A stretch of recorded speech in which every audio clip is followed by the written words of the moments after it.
Let's get right into it. Number 10. Creature voice acting. You have a voice, and somewhere in that voice, there is something horrible hiding. A growl, a shriek, a wet, gurgling sound. Video game companies need that. When you're playing a horror game and a monster screams, that sound didn't come from a computer. It came from a human being, standing in a closet, making the worst noises they could think of. This is called creature voice acting. You record yourself screaming and hissing, then sell those sounds to game studios. The demand is massive. Every monster needs a full library of sounds, attacks, deaths, and idle breathing. The startup cost is almost nothing. A USB microphone is $50. Your closet is already full of clothes that act as sound dampening. You practice by recording yourself. You make it sound worse, then weirder. Then you upload samples to platforms like voices.com or directly to indie developers. Full-time creature voice actors can earn $40,000 to over $100,000 a year. The skill isn't traditional talent. It's the willingness to sound absolutely unhinged in a dark room by yourself. Most people are too embarrassed to try. That embarrassment is your competitive advantage.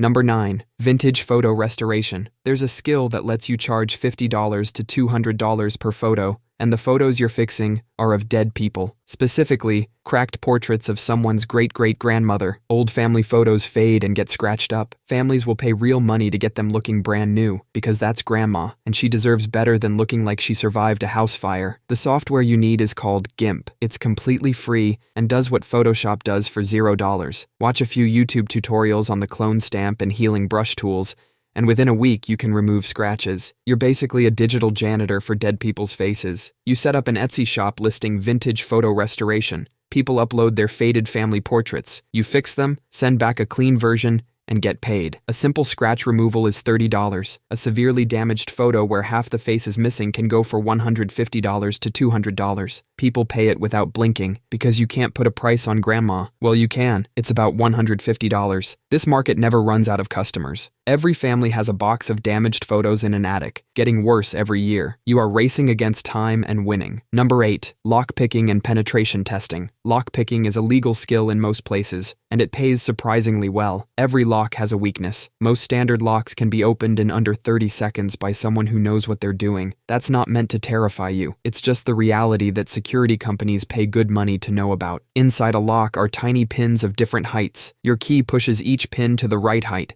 Lockpicking just does the exact same thing with two small metal tools. People learn this skill to become physical penetration testers. Companies literally hire them to break into their own buildings to find weak spots before bad guys do. Imagine getting paid to sneak into an office like a budget James Bond, except instead of saving the world, you write a report and send an invoice. A starter kit costs $20 to $30 for basic picks and a tension wrench. Everything else is practice. You buy cheap padlocks, sit at your desk, and pick them open. Businesses pay hundreds to thousands of dollars per security assessment. In most U.S. states, owning lockpicks is completely legal. Every lock you defeat makes you better at explaining why that lock is terrible, which is exactly what you get paid to do. Number 7. E-waste jewelcrafting. Think about the last time you threw out an old phone or a broken laptop. Someone else could pick that up, cut it apart, and sell a piece of it as a necklace for $40. E-waste jewelcrafting is exactly what it sounds like. You take old electronics apart, circuit boards, chips, tiny copper coils, and turn them into wearable jewelry. The raw material costs nothing. The world generates 60 million tons of e-waste every year. You just need to show up before the trash truck does. Circuit boards are already beautiful. The green and gold patterns look like something a designer spent hours drawing. Cut them into small pieces, seal them in resin, add a chain, and that's a pendant. The tools are basic. A small saw, sandpaper, resin, and jewelry clasps. A starter kit is under $30. After that, the materials keep showing up for free. People aren't just buying a pretty thing. They're buying the story of sustainability. Wearing a piece of a 2009 computer is a story that lets you charge real money. Etsy sellers regularly price these between $20 and $80. One seller built a full-time income making circuit board cufflinks for tech companies to give as corporate gifts. That's thousands of dollars, completely sourced from garbage. Number 6. Escape room puzzle design. You pay $30 to get locked in a room, on purpose. The escape room industry is massive, and someone has to build the cryptic puzzles that make adults cry in front of their coworkers. Escape room owners constantly hunt for fresh puzzle designs. Once a puzzle's solution gets posted online, it's ruined. Owners need new content constantly. The skill costs nothing to learn. Puzzle design is just logic and a mild obsession with making things unnecessarily complicated. A good puzzle has a satisfying mechanism and a payoff that makes people feel like geniuses. You practice by designing on paper first, then you move to simple builds using dollar store materials, a lockbox with a hidden latch or a cardboard cipher wheel. Your first prototypes cost maybe $20. Once you have working designs, you reach out to escape room owners. Custom puzzle designers charge anywhere from $200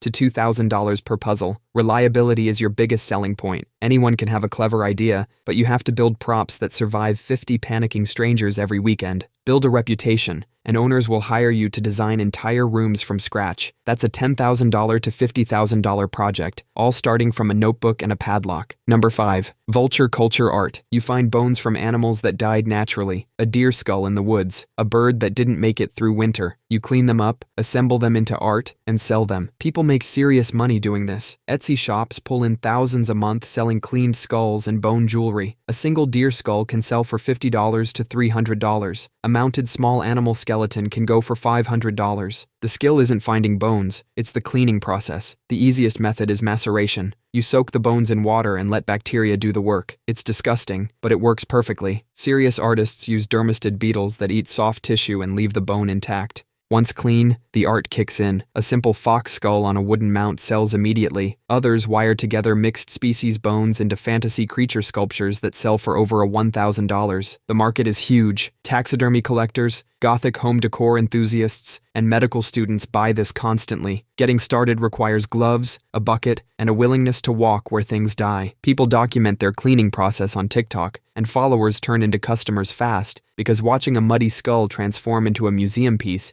is genuinely fascinating. Number 4. Data scraping. Most people hear the words data scraping and immediately close the tab, which is exactly why the people who stick around make really good money. Data scraping is writing a small piece of code that automatically collects information from websites. Instead of you refreshing a page manually, a script does it while you sleep. Take rare comic books. A first edition Spider-Man comic can sell for thousands. They pop up on eBay constantly, but disappear just as fast. If a scraper is running, it checks those sites every few minutes. The second a listing goes up, you get an alert. You're faster because you automated the boring part. Another example is monitoring local news for estate sales. Resellers manually check these to find cheap vintage items. A scraper automates it, pulling listings across multiple cities and giving you a clean list every morning. You don't need a computer science degree. Python is incredibly beginner-friendly. Free YouTube courses will teach you enough to write a scraper using a free library called Beautiful Soup in one weekend. You can use the scraper to find deals and flip them yourself, or you can sell the data directly to local businesses who need up-to-date leads. Specific problems with no existing software solution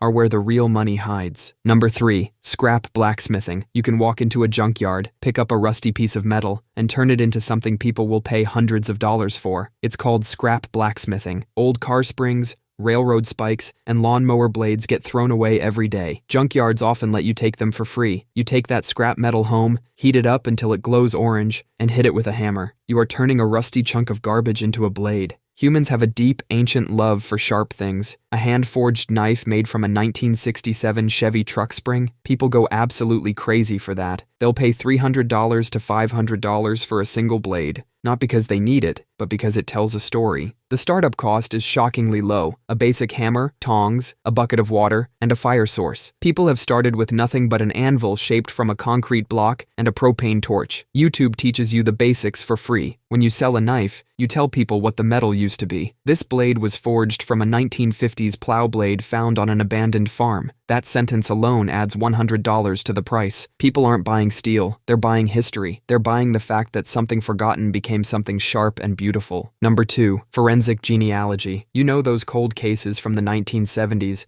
where someone committed a horrible crime and just disappeared. He became a grandpa, coached Little League, and for 40 years, nobody caught him, until some random person sitting at home with a laptop did. When police collect DNA from a crime scene, they upload it to free public genealogy databases like GED Match. The criminal doesn't even need to be in the database. His third cousin, twice removed, just needs to be there, because DNA doesn't lie. You start with that distant relative match, then you build a family tree backwards and forwards using free public records, census data, and old obituaries. You're playing the world's darkest game of connect the dots. You narrow it down from thousands of people to one. This exact method caught the Golden State Killer in 2018. A genealogist found him. The skills are completely learnable for free. Family Search and GED Match are free to use. Once you practice, law enforcement agencies actually hire you. The DNA Doe Project uses volunteer genealogists to identify remains, and they'll train you for free. Once you have solved cases attached to your name, you charge. Rates run from $50 to $150 an hour. Full-time forensic genealogists clear six figures, solving the country's worst cold cases from their couch. Number 1. Grave tending. You get paid to visit dead people. It's one of the strangest, most recession-proof businesses you've never heard of.